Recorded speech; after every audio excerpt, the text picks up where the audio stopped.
आज हम बात करेंगे प्रोडक्शन ऑफ इलेक्ट्रिक चार्जेस के ऊपर। यानी हम देखते हैं जी कि किसी बॉडी के ऊपर इलेक्ट्रिक चार्ज किस तरह से लेके आया जा सकता है। या सबसे पहले हम देखते हैं जी व्हाट इज इलेक्ट्रिक चार्ज। हमने बात की थी जी कि इलेक्ट्रिक चार्ज जो है बेसिकली एक प्रॉपर्टी है, किसकी जी, प्रॉपर्टी ऑफ मटेरियल। यानी किसी मटेरियल की एक ऐसी प्रॉपर्टी जिसके तहत वो दूसरे मटेरियल के ऊपर क्या लगाता है, फोर्स। क्या लगाता है जी, फोर्स। अब यहां से हमें समझ आती है कि किसी बॉडी के ऊपर चार्ज होने के लिए जरूरी है कि मटेरियल भी वहां पे मौजूद हो, यानी बगैर मटेरियल के चार्ज प्रोड्यूस नहीं हो सकता। एक तो बात हमें ये समझ आती है। उसके बाद हम देखते हैं कि बॉडी को चार्ज कैसे किया जा सकता है।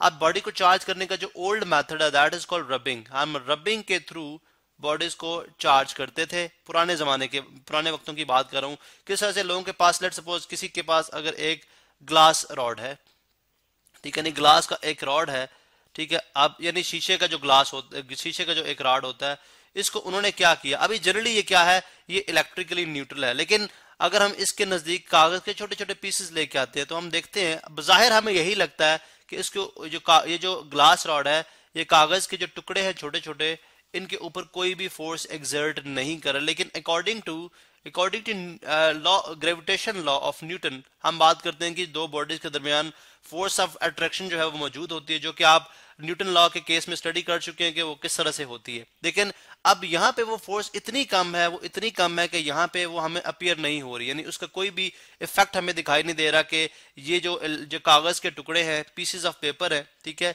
ये इससे अट्रैक्ट हो जाए या इसकी तरफ मूव करें या इससे अवे मूव करें, ऐसा कुछ भी हमें यहाँ पे दिखाई नहीं दे रहा। अब हमने क्या किया, इस ग्लास रॉड को एक सिल्क क्लॉथ के साथ, फर्ज करें जी ये एक सिल्क क्लॉथ है हमारे पास, ठीक है, सिल्क क्लॉथ के साथ हमने क्या किया, इसको रब किया, ठीक है।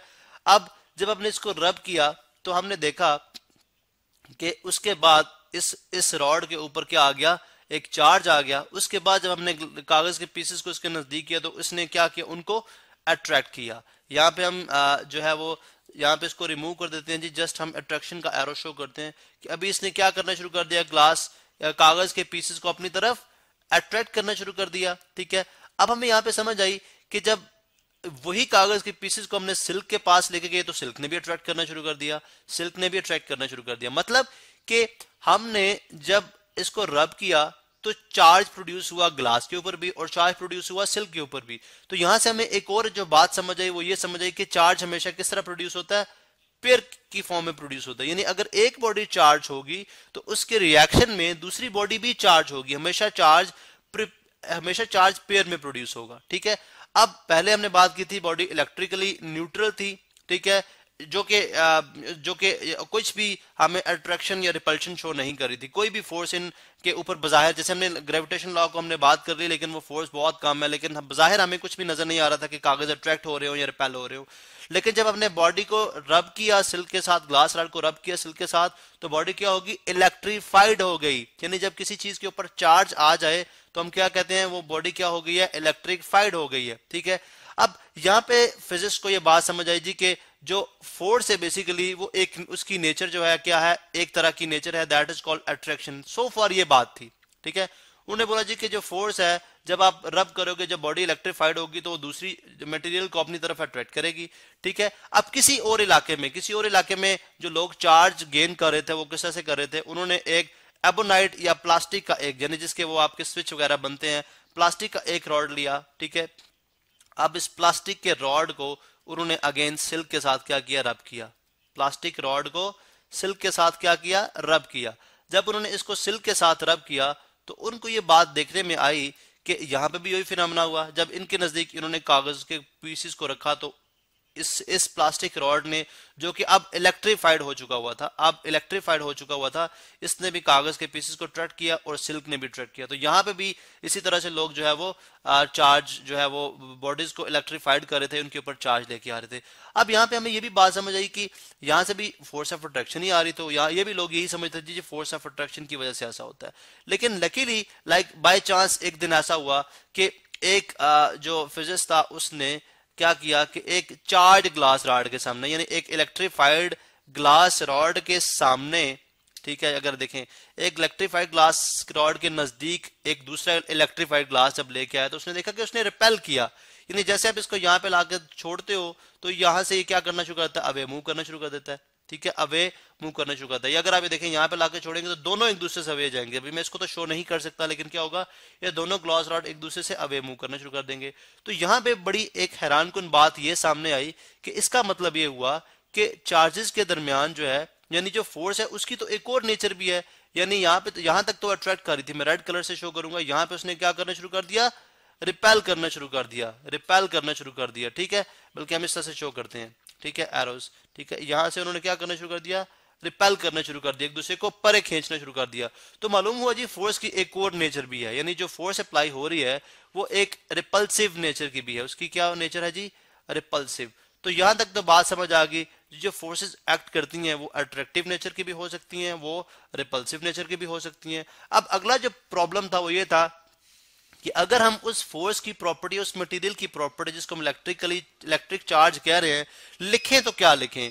अब इस चीज को उन्होंने ओवरकम करने के लिए उन्होंने बोला जी कि हम लिखते हैं जी कि जो प्रॉपर्टी ऑफ मटेरियल है, एक ऐसी प्रॉपर्टी जो कि दूसरी मटेरियल्स के ऊपर फोर्स ऑफ अट्रैक्शन और फोर्स ऑफ रिपल्शन लगाती है, वो कहलाती है इलेक्ट्रिक चार्ज। तो ये प्रॉब्लम भी सॉल्व हो गया। फिर चूंकि आपको पता है जैसे जैसे चीजें डिस्कवर हो रही थी या इन्वेंट हो रही थी, उनको प्रॉपर नेम दिए जा रहे थे। अब क्वेश्चन ये था कि ये जो दो मुख्तलिफ तरह के चार्जेस हैं इनको क्या नेम दे। अब याद रहे कि तब तक आपके पास जो इंटरनल स्ट्रक्चर ऑफ एटम थी, जिसके अंदर आप आज हम बात करते हैं जी, एटम के इंटरनल में न्यूक्लियस मौजूद है, ठीक है, N फॉर न्यूक्लियस, ठीक है, और आउटर मोस्ट में इलेक्ट्रॉन रिवॉल्व कर रहे हैं, प्रोटॉन होते हैं न्यूक्लियस के अंदर। ऐसा कुछ भी नहीं था, ऐसी कुछ भी चीज जो है वो डिस्कवर नहीं हुई थी। तो मालूम हुआ कि तब तक सिर्फ लोग यही कह रहे थे कि जी अगर हम एक को मतलब फिजिक्स के अंदर लोगों ने देखा कि क्या एक ऐसा फिनोमेना जिनको ऐड किया जाए तो ओवरऑल चार्ज क्या आ जाए, जीरो आ जाए, ठीक है, ये ओवरऑल बॉडी न्यूट्रल हो जाए। मालूम हुआ कि मैथ के अंदर एक ऐसा फिनोमेना एग्जिस्ट करता है जिसको हम एडिशन कहते हैं, एडिशन ऑफ डायरेक्टेड नंबर्स। कि अगर मैं एक पॉजिटिव 1 के अंदर एक नेगेटिव 1 को ऐड करूं तो मेरे पास आंसर क्या आ जाएगा, 0, विच इज न्यूट्रल। तो मीन कि एक तरह का चार्ज जब दूसरी तरह के चार्ज में ऐड हुआ तो आंसर क्या हो गया, न्यूट्रल हो गया। तो इससे बात समझ आती है कि अगर हम एक को पॉजिटिव चार्ज कह दें, ठीक है, एक को पॉजिटिव चार्ज कह दें और एक को हम नेगेटिव चार्ज कह दें, ठीक है, तो हमारे पास जो नेट आ जाएगा इन दोनों के ऐड होने से वो क्या हो जाएगा, न्यूट्रल हो जाएगा। This is the reason why कि हम बात करते हैं जी बॉडी जो है वो ओवरऑल क्या है, ओवरऑल बॉडी ये क्या होती है, जनरली बॉडी क्या होती है, बॉडी न्यूट्रल होती है। यानी इसके ऊपर जितना एक तरह का चार्ज है उतना ही दूसरी तरह का चार्ज है। अब अभी तक मैं जो है वो प्रॉपर प्रोटॉन और इलेक्ट्रॉन की बात नहीं कर रहे हम, ठीक है, या सिंपली हम यही बात कर रहे हैं जी कि जितना इसके ऊपर पॉजिटिव चार्ज होगा उतना नेगेटिव चार्ज होगा और ओवरऑल बॉडी क्या हो जाएगी, न्यूट्रल हो जाएगी, ठीक है। लेकिन अगर जब हम रब करते हैं तो एक के ऊपर पॉजिटिव चार्ज अगर ज्यादा आ गया तो वो पॉजिटिव बिहेवियर शो करेगी, अगर नेगेटिव चार्ज ज्यादा आ गया नेगेटिव बिहेवियर शो करेगी। और अगर हम पॉजिटिव नेगेटिव को सामने लेके आएंगे, यानी अपोजिट चार्जेस को सामने लेके आएंगे तो अट्रैक्ट करेंगे, अगर सेम चार्जेस को सामने लेके आएंगे तो रिपेल करेंगे। ये उनको कैसे पता चला, जब उन्होंने ग्लास रॉड के सामने, यानी इलेक्ट्रीफाइड ग्लास रॉड के सामने इलेक्ट्रीफाइड ग्लास रॉड लेके आए तो उन्होंने क्या किया, एक दूसरे को रिपेल किया। तो ग्लास रॉड सिमिलर चार्ज थे, जो भी था लेकिन सिमिलर थे। इसी तरह जब उन्होंने इलेक्ट्रीफाइड ग्लास रॉड के सामने इलेक्ट्रीफाइड प्लास्टिक रॉड लेके आए, इन्होंने भी एक दूसरे को अट्रैक्ट किया, अपनी तरफ खींचा, तो ये अपोजिट थे। तो उन्होंने बोला जी कि सिमिलर चार्जेस रिपेल करते हैं, अपोजिट चार्जेस अट्रैक्ट करते हैं। अब जब इलेक्ट्रॉन थ्योरी डिस्कवर होती है तो किस तरह से इन सब बातों के आंसर करती है, इसी लेक्चर की जो कंटिन्यूएशन है वो हम अगले लेक्चर में जो है इन सब बातों के जवाब देते हैं और देखते हैं कि बॉडी किस तरह से पॉजिटिवली चार्ज शो करती है, नेगेटिवली चार्ज शो करती है, सेम चार्जेस क्यों रिपेल करते हैं, ऑपोजिट चार्जेस क्यों अट्रैक्ट करते हैं।